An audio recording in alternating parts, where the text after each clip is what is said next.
বড়মা তুমি কেঁদো না বড়মা, প্লিজ।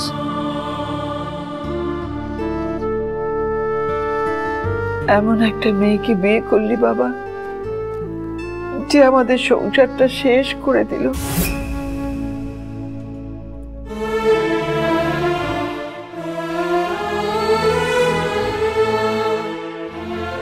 আমি সারা রাত ঘুমোতে পারি না দুশ্চিন্তায়, অপমানে পরিষেবাতেও দিতে পারি না।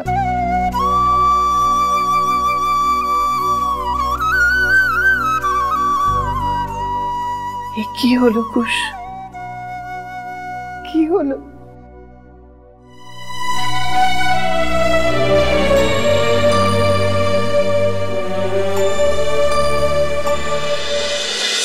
বল বল বলো ভাই সকল, লজ্জা করো না, বলো। আরে তোমরাই তো সব, আমি নিমিত্ত মাত্র, তোমাদের জন্যই তো আমি। বল হুজুর। হ্যাঁ, পোলাটার আবার শরীর খারাপ, চিকিৎসার টাকাটাই বইলা সদরের হাসপাতালে পোলাটারে ভর্তি দেয় নাই। দেখে না এই দেখে না কেন? রোগী দেখবে না, তাহলে হাসপাতাল খুলেছে কেন? ঠিক আছে, আমি লিখে দেবো, আমি বিধায়ক, আমি লিখে দিব, নিয়ে যাও। তো দেখি কেমন বুকের পাটা না নেয়।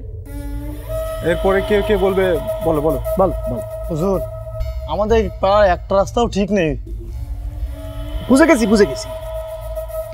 আমি আমি আমি যখন একবার কানে শুনে নিলাম, আমি রাস্তা খারাপ কি বলবো, আমার শুনতেও লজ্জা করে। আমি আমি নিজে যেয়ে গিয়ে না সব ঠিক করে দেবো। রাস্তা এমন বানাবো না একদম আমার গালের চেয়েও চকচক করবে, কোনো চিন্তা করি না। হ্যাঁ, পরেরটা বলো। হুজুর, আমরা সবাই একসঙ্গে এইছি। ঠিকই তো, সবাই একসঙ্গেই বলো, কোনো কোনো ক্ষতি নাই, সবাই বলো, সবাই তো বলতে পারে। আরে তোমাদের জন্যই তো আমি।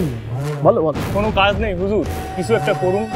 আপনি তো আমাদের ভরসা, আপনি না দেখলে আমাদের কে দেখবে? ঘরে কাজ নেই, ঘরে কাজ নেই। ঠিক আছে, আমি শুনে নিয়েছি একবার কানে, ঠিক আছে। আরে এইটুকুই তো আমাদের চাও, গরিব মানুষের কি বেশি চায়? কি রে বল।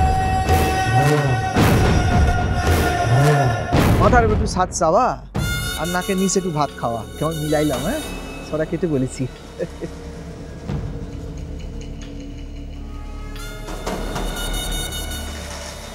আরে কাজে দেখি। আচ্ছা ভাই সকল, তোমরা এখন এবার একটু আসো, ঠিক আছে? পরে তোমাদের সবার কথা শুনবো, চিন্তা করো না। একবার যখন আমি কানে শুনে নিয়েছি, তখন ওই কাজটা না হওয়া পর্যন্ত আমি একেবারে শান্তিতে ঘুমাইতে পারবো না।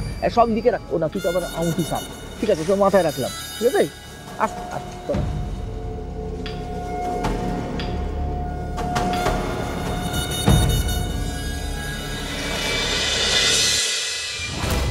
আছেন?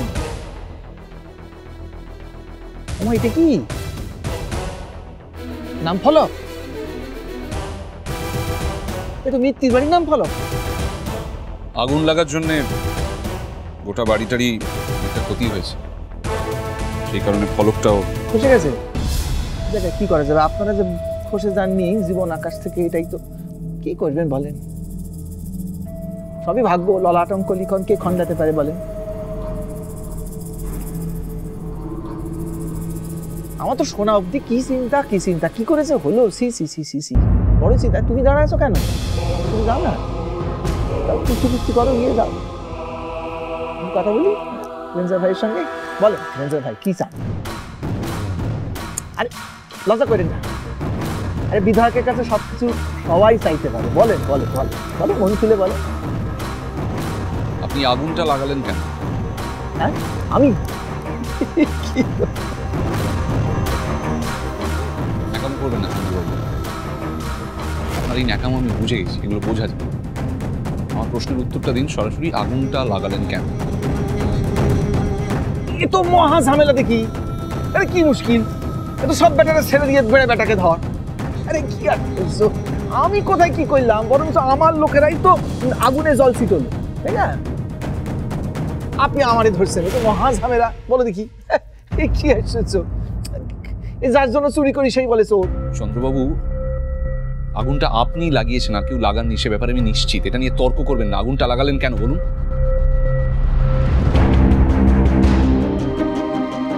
এই নতুন বউ এসেছো, কি বলছে দেখো, কি হয়েছে দেখো, আমি আমি কোথায় কি করলাম? আমি যাকে বলে আমি নিবেদিত প্রাণ একজন বিধায়ক, তাই না? আমি তো আপনাদের জন্য জান হাজির আমার। আপনি কি ভেবেছেন এসব বলে পার পেয়ে যাবেন? আপনার কি মনে হয় আমি ঘাসে মুখ দিয়ে চলবো? কিসে মুখ দিয়ে চলেন সেটা আমি কি করে বলবো বলেন তো, কি মুশকিল।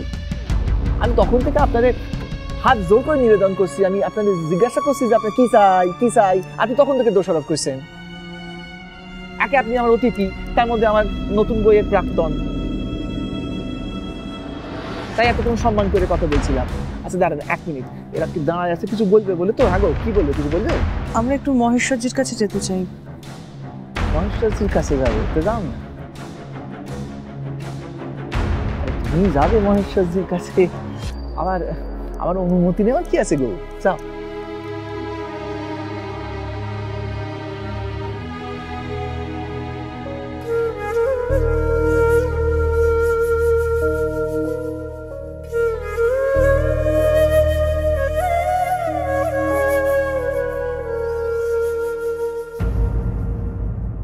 কি আপনি এখন দাঁড়াচ্ছেন? এই যে বললাম আপনার কি চাই বলেন, আমি লিখে নিচ্ছি। যদি লিখতে না পারি মাথায় লিখে দিব। আপনার কোনো হেলদোল নাই, একে একে দাঁড়িয়ে দোষারোপ করে যাচ্ছেন। তবে যান, এতক্ষণ ধরে স্যাকরা ঠুক ঠুক ঠুক যাচ্ছেন, এবার তো কামারে এক ঘাতালে দিতে হয়। ঘাটা এবার কে কাকে দেয় সেটাই দেখার চন্দ্রবাবু। মুখে চুনকালি মেখে যখন জেল খেটেছি তখন আপনার মুখোশ আমি খুলবই। অপেক্ষা করুন।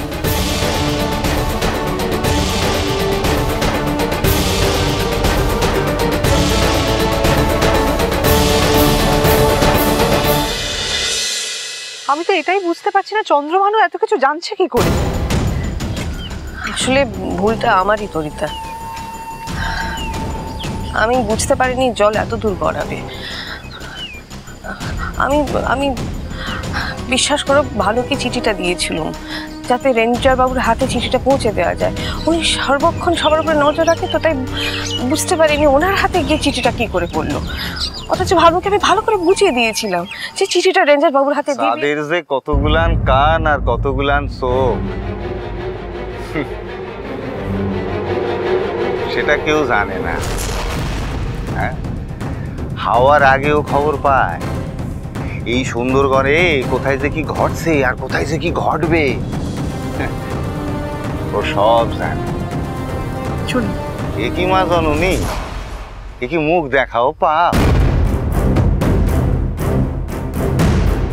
মুখ দেখানোর মতো এখনো কিছু বাকি আছে আপনার? অভিমান, অভিমান ঝরে ঝরে পড়ছে। সাক্ষ্য বদলেছি বলে এত অভিমান মা জননী। কিন্তু বিশ্বাস করো ওইটা করা ছাড়া আমার আর তখন কোনো উপায় ছিল না, আর ওভাবে যেতাও যেত না। আমার জেতায় আপনার কিছু যায় আসে? হ্যাঁ, তা ঠিকই বলেছো মা জননী। হয়তো আলাদা করে কিছু এসে যায় না। এই সাদের বিরুদ্ধে তোমারে জিততে গেলি না, তোমার আরো দুখানা চোখ আর দুখানা কান বেশি লাগবে। হ্যাঁ, তবেই তুমি জিততে পারবা। ও আর একটা কথা তোমারে আমি বলি মা জননী, এই তাড়াহুড়ো করে না কোনো যুদ্ধে জেতা যায় না। তাড়াহুড়ো করলে তোমার আর কুশের দুজনেরই বিপদ বাড়বে, বই কমবে না।